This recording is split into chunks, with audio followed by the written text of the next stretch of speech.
যাকে তাকে দেবেন না। আমার ছাত্রছাত্রী, আমাদের মেয়ে ছাত্রছাত্রীদের উপর যে লাঞ্ছনা হয়েছে তার বিচার বিধাতা করবেন। তার বিচারের জন্য আমরা নেমেছি। তার কাছে বিচার যাব, কোথায় বিচার যাব? আমরা ঘৃণা জানাই। আমার কথা আমি বলতে পারবো না, আপনি তুলে নিয়ে যাবেন। প্রতিবাদ করতে পারবো না, ভিন্ন মত প্রকাশ করতে পারবো না, আপনি আমাদেরকে রাজাকার বলে গালি দিবেন। ছাত্র ছাত্রীদের উপর জুলুম বন্ধ না করলে পরিণতি ইতিহাস বলে দেয় কারোর জন্য ভালো হয় না। এখন আমাদের সাথে আমাদের প্রিয় সহকর্মী চৌধুরী সাইমা ফেরদৌস। আমাদের বলবো আর কোনটা বলবো না সেটা আমার ঘৃণা। আজকে আমার কিছু প্রশ্ন আছে সবার কাছে, দেশবাসীর কাছে তো করবো না, যাদের কাছে করবার তারা বুঝে নিবে। আমি ইতিহাসের শিক্ষক না, কিন্তু ইতিহাস জেনে বড় হয়েছি। আমার জন্ম ৭১-এর পরে, কিন্তু বই খাতা থেকে সরাসরি যুদ্ধে, ভাষা আন্দোলনে যারা অংশগ্রহণ করেছিলেন তাদের কাছ থেকে শোনা শিক্ষা থেকে জানি মুক্তিযুদ্ধের চেতনা কি, ভাষা আন্দোলনের চেতনা কি ছিল। মুখের ভাষা বাংলা বলতে পারি, সেই জন্য বোধহয় ভাষা আন্দোলনের শহীদরা শহীদ হননি।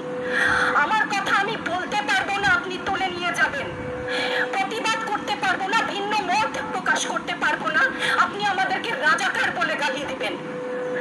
রাজাকার শব্দটা প্রকাণ্ড একটা গালি, যাকে তাকে দেবেন না। আমি অনুরোধ করছি না, আপনাদেরকে বলে দিচ্ছি। ছাত্রদের কথায় আমি কিছুটা পরে আসছি, সেখানে আমাদের সহকর্মীরা যারা বলেছেন সেখানে আমি পূর্ণ একমত। আমাকে একটু বলে দেবেন আপনারা, মুক্তিযুদ্ধের চেতনা কি ছিল দেশের হয়ে? আপনারা বলবেন যে যারা শুধুমাত্র আমার বাবা মুক্তিযোদ্ধা ছিলেন তাই আমার অধিকার প্রাপ্য অনেক কিছু, সেখানে পূর্ণ সহমত।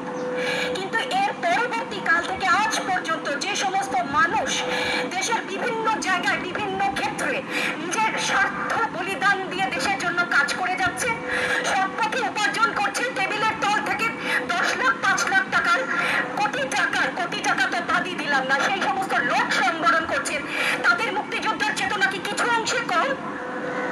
সেই প্রতিবাদ করলে আপনি আমাদেরকে বলবেন রাজাকার। রাজাকারের বাচ্চা, এটা প্রকাণ্ড গালি, যত্রতত্র দিবেন না। আর আমার ছাত্র ছাত্রীদের গায়ে গুলি কেন? আমি এখানে কেন দাঁড়িয়েছি, কেন আজকে কথা বলছি?